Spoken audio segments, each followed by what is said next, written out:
Hello, dear learners. How are you? Hope you were doing well with sound mind and health, dear learners. And obviously, you are staying at home, following proper rules of keeping yourselves free from COVID-19, dear learners. Dear learners, today I am before you with an online class on English second paper, especially for the intermediate second year students, dear learners. Hope all of you were with me. Today I am before you with a class on grammatical background, and our topic is, you can see on the board, completing sentences with clauses and phrases, dear learners. You know, completing sentences is one of the important components of grammatical sector, dear learners. What is the purpose of learning completing sentence? The purpose of learning completing sentence is to make yourself competent of using language in different life situation, dear learners. That is, if you get the skills in using completing sentence, then you'll get the ability of thinking differently, dear learners. So, completing sentence is very important to acquire the fluency in English, dear learners. Completing sentence not only give you the structure of a sentence, but also give you the thought and thinking about how to communicate with others and how to communicate with your surroundings, dear learners, in English language, dear learners. So, dear learners, hope you will enjoy the class of completing sentence, and this topic is totally very well-known topic to you. Dear learners, you can see completing sentences with clauses and phrases. Clauses and phrases. Okay? Before going to the completing sentences, you have to know that is, this completing sentence will be set in the question number 4, dear learners. You will be given 10 incomplete sentences and you will be instructed to fill the incomplete sequence with phrases or clauses, dear learners. So, to complete the incomplete sequence, you have to know about clause and phrases, dear learners. So, dear learners, before going to the discussion of completing sentences, I want to discuss something about clauses and phrases, dear learners. Okay, let's start to the discussion, that is clause and phrase. First of all, clause. What is clause? What is clause? This is very important thing, dear learners, and you have already known the name, that very grammatical words, clause. And now, what is clause? Okay, just I am going to write down the definition of clause on the board, dear learners. Hope you can see. That is, clause. Clause is a group of words which has a subject and a finite verb, and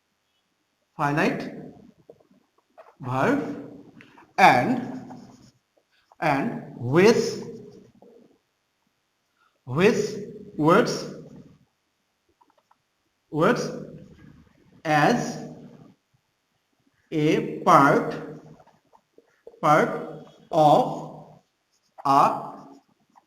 works as a part of a big sentence.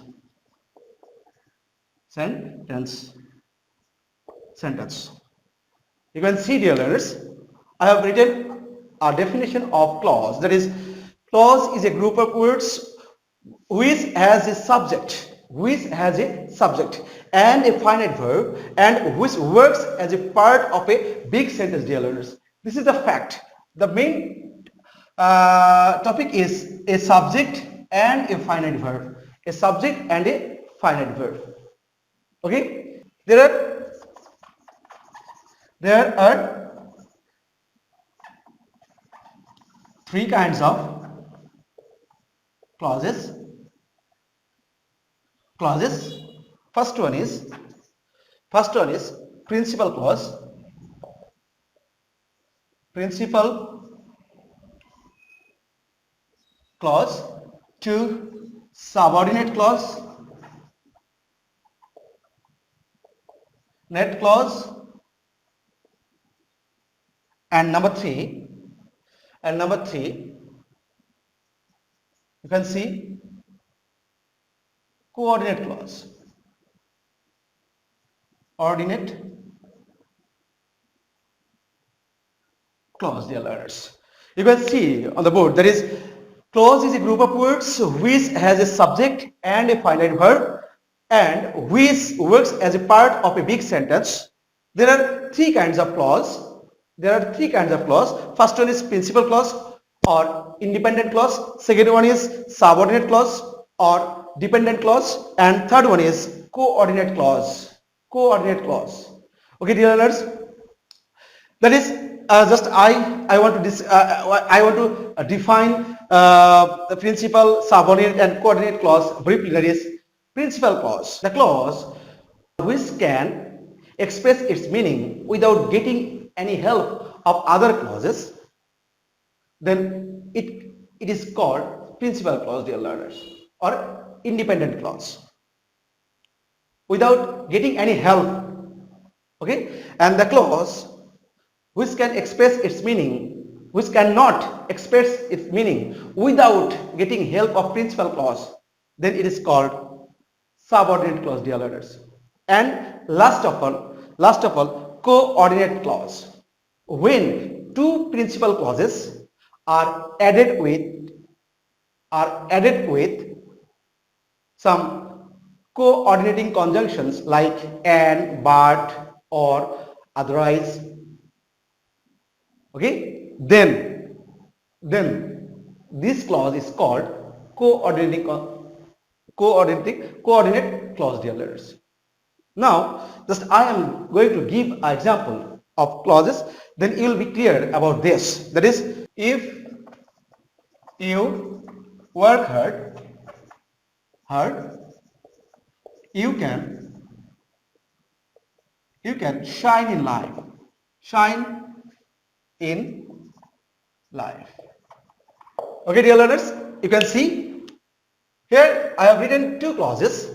First one is if clause, second one is another clause. That is, there are two clauses. First one is principal clause,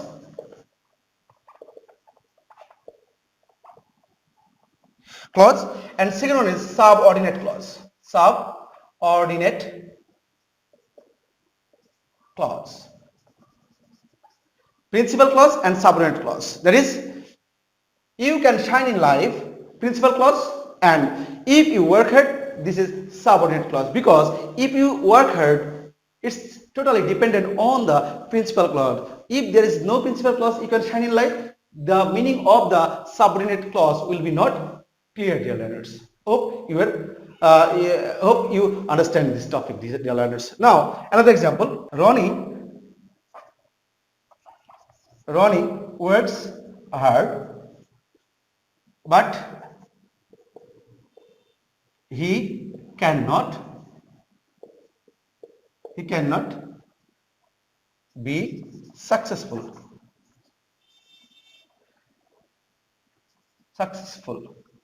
Okay, dear learners, I have written another sentence. Ronnie works hard, but he cannot be successful. This is but. But is coordinating conjunction. Netting conjunction. Okay. Here, two principal clauses are added with coordinating conjunction but. Okay, and that's why it is called coordinate clause, dear learners. Hope you are clear. Now, I am going to discuss about phrase. What is phrase? What is phrase, dear learners? Hope all of you were with me. What is phrase? Phrase, okay? Phrase. Phrase is a group of words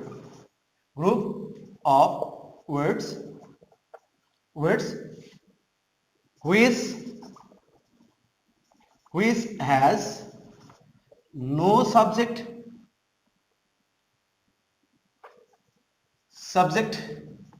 and and no finite verb, which has no subject and finite verb, which has no subject and finite verb, which has no subject and finite verb. Phrase is a group of words which has no subject or finite verb. Okay, and which which express the extra information of a sentence or subject or anything else. Okay, dear learners, that is phrase. Phrase is a group of words which has no subject and finite verb and which expresses the extra information of a sentence. Okay.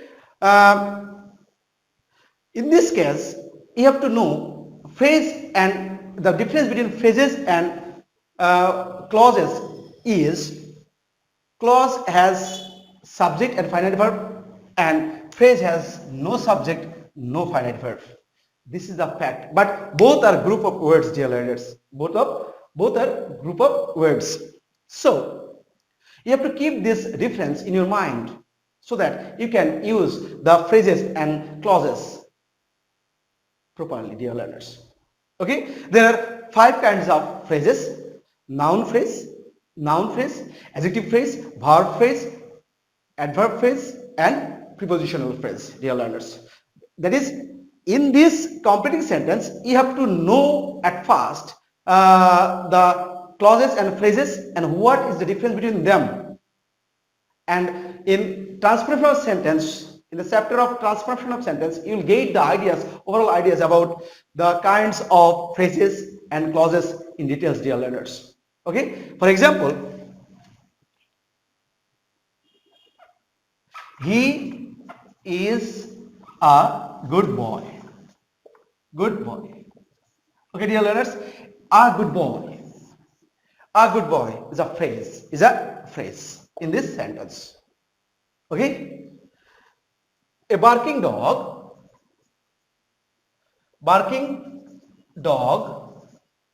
seldom bites. A barking dog is a phrase, dear learners.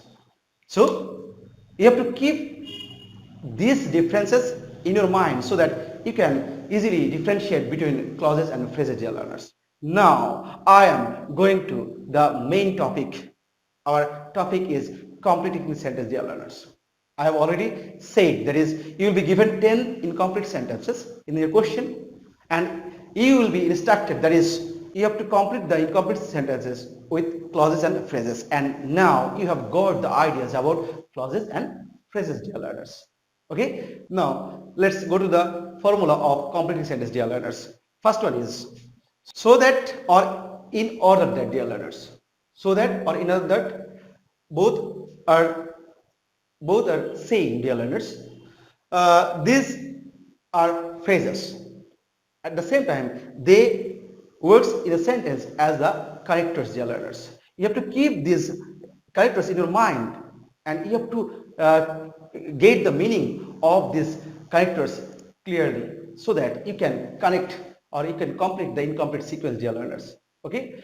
First of all, so that or in order that. What does it indicate, dear learners?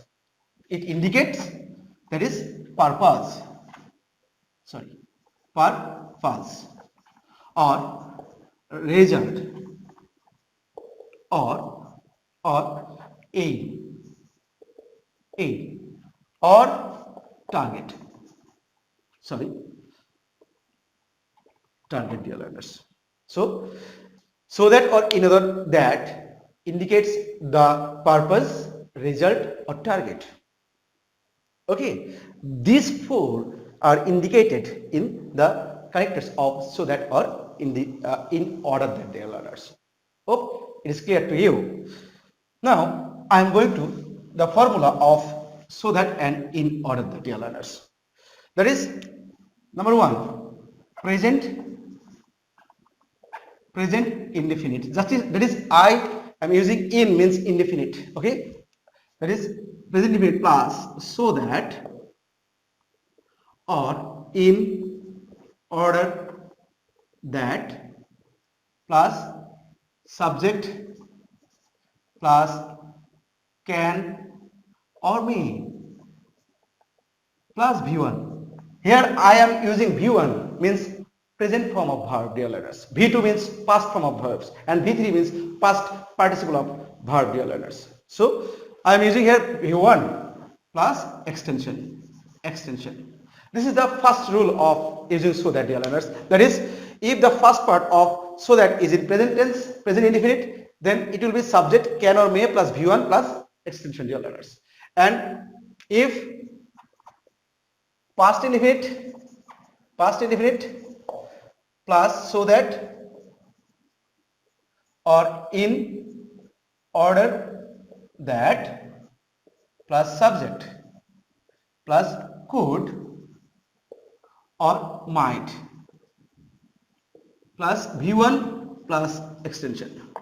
Okay, only difference is here is the present indefinite tense and here is in the past indefinite tense, and the difference if it is the beginning of present indefinite, then it will be can or may. If the beginning is past indefinite, it will be could or might, dear learners. Hope it is clear to you. Okay, this is the difference. So I am giving you the example so that you can be clear regarding the formula, dear learners. That is,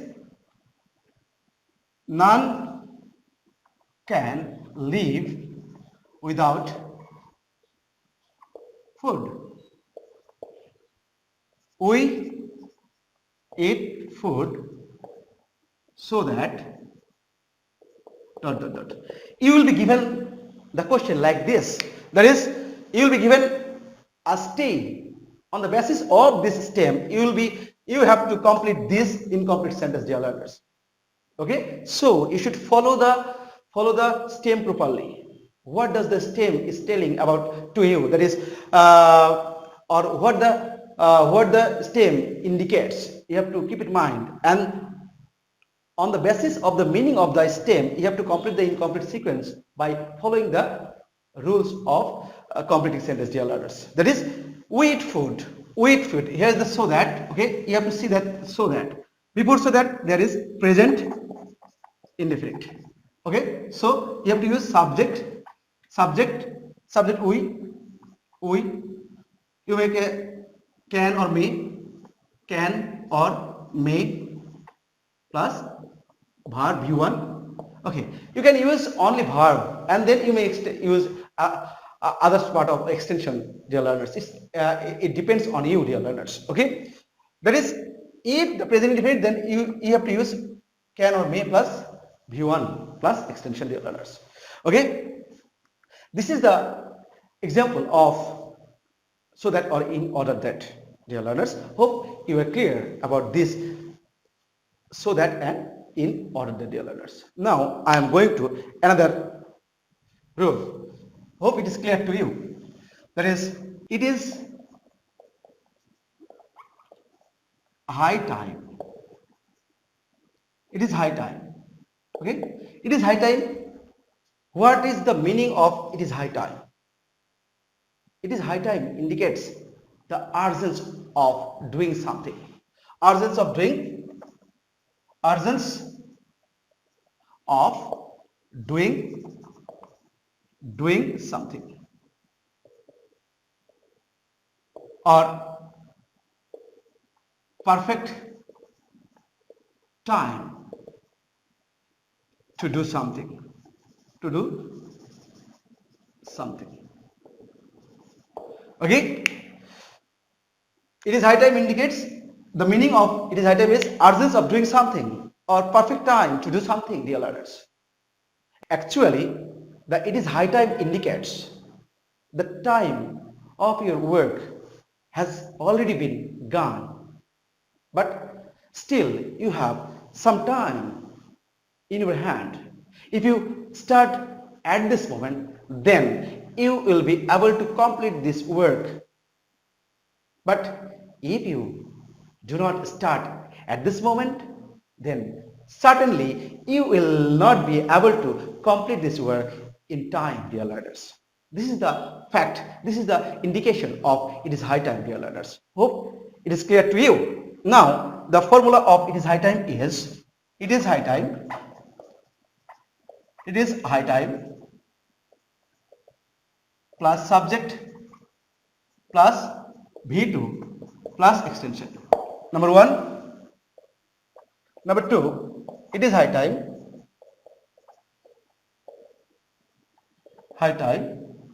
plus for plus object plus 2 plus V1 plus extension. Okay? There are two rules of it is high time, dear learners. There are two rules of it is high time. Okay? That is, it is high time plus subject, then you have to use V2, that means past form of verb. And it is high time plus for plus object like him, her, you, me, them, us, etc. Okay, these are the subjective object, dear learners, personal object, dear learners. That is for plus object, then you have to use 2 plus v1 plus extension, dear learners. Hope it is clear to you. Okay, then if it is given, that is it is high time or it is time for you, it's up to you. Okay, dear learners. Now I am going to give the example, then you will be clear about this, dear learners. Smoking is detrimental mental to health. Smoking is detrimental to health. Okay, it is high time. It is high time. High time. He dot dot dot. It is high time. He dot dot dot. Okay, dear learners. It is high time. He dot dot dot. Okay. Another way is that it is high time. High time for him. Okay, it is high time plus subject. Then what will be the other part of the sentence, dear learners? A subject, the V2, gave, V2, up, smoking, smoking. Okay, and it is high time plus for plus object, to, give, 2 plus V1, give, up, smoking. Spoken. Dear learners, hope it is clear to you. Okay. Another option it will be given, that is it is high time, only it is high time. If in your question there will be given that is only it is high time, then you may use subject or you may use for plus object, dear learners. If you use a subject, then you have to use V2, and if you use for plus object, dear learners, you have to use 2 plus V1, dear learners. Hope it is clear to you, dear learners. Now I am going to another rules, dear learners. Actually, you have to learn completing sentence properly so that you can express your ideas and concept in your targeted language, especially the English language, because completing sentence helps you to learn and think more and more in English, dear learners. Okay. Now, with a view to or in order to with a view to both are same in meaning. Both are same in meaning, but the different in structure, dear learners. Okay, with a view to also indicates purpose, purpose, target, target, aim, aim, okay, aim, etc. Okay, actually, so that and in order that is in complex sentence, and with a view to and in order to is in the simple sentence, dear learners. And with a view to and in order to, regarding the meaning, both are same, but only in the structure they are different, dear learners. So let's see what is the difference in structure, dear learners. Okay, the difference in structure is, that is, with a view to plus v1 ing plus extension. Okay, with a view to plus v1 plus extension. Okay, this is the difference, dear learners. Actually, with a view to and in order to cannot be used at the beginning of the sentence, dear learners. They are only used at the middle point of the sentence, dear learners, and that's why I have written the formula of after with a view to and in order to, dear learners. Okay, just if you know after with a view to what will be, and if you know after with in order to what will be the formula, then it will be clear to you, dear learners. Okay, now I am giving the example, then it will be clear. What I have said, with a view to and in order to, in meaning they are same, but only in structure they are different. That is, Ronnie is very weak in English. He practices English more and more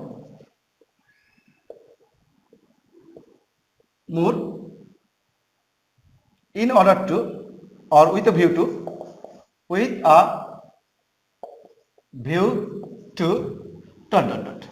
After with a view to v1 ing, then what is the purpose of learning English, dear learners? To learn. What is the purpose of practicing English, dear learners? With a view to learning English. Okay. If there is the in order to, then in that case learn English. Learn English. Hope it is clear to you. That is, with a view to and in order to are same in meaning, but if there is the use of with a view to, then you have to use learn plus ing, learning, and if there is the in order to, then you have to use only learn, dear learner. V1. Hope it is clear to you. Now, as if and as though.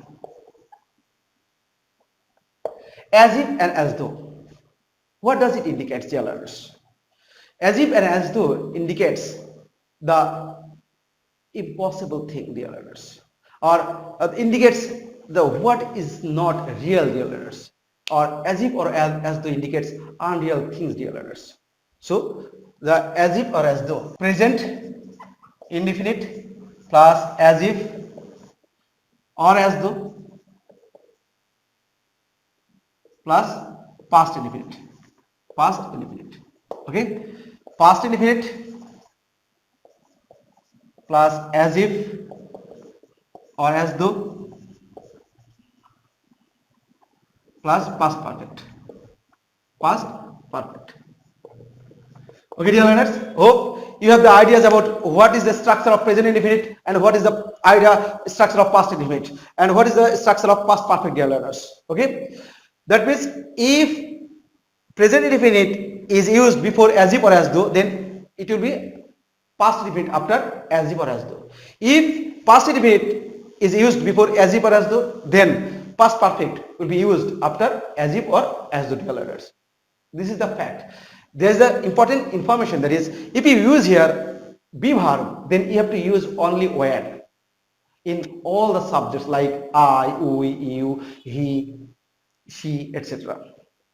Okay, if you use in be verb in past indefinite, then you have to use only where, dear learners. You have to keep it in mind. That is, I am going to give the examples. Then you will be clear. We arranged the program altogether. All together. Okay? But Hassan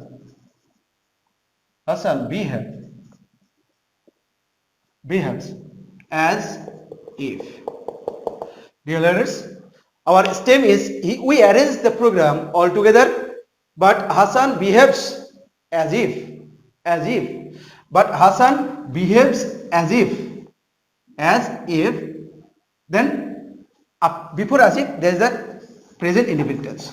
Present indefinite tense. So what will be? He, if you use verb where all in all. Okay? But Hassan behaves as if he were all in all. Okay? Or he did everything. Everything, dear learners. Hope it is clear to you. This is all for today, dear learners. Hope you enjoyed this class and hope you gave your highest concentration in this class. If you have any problem, you may comment in the comment box. I will try my best to help you to overcome your problem, dear learners. I'll be back with another class on the same topic, completing sentences with phrases and clauses. Till then, stay home, stay safe, and use your time fruitfully because time is very valuable, dear learners. Thank you very much.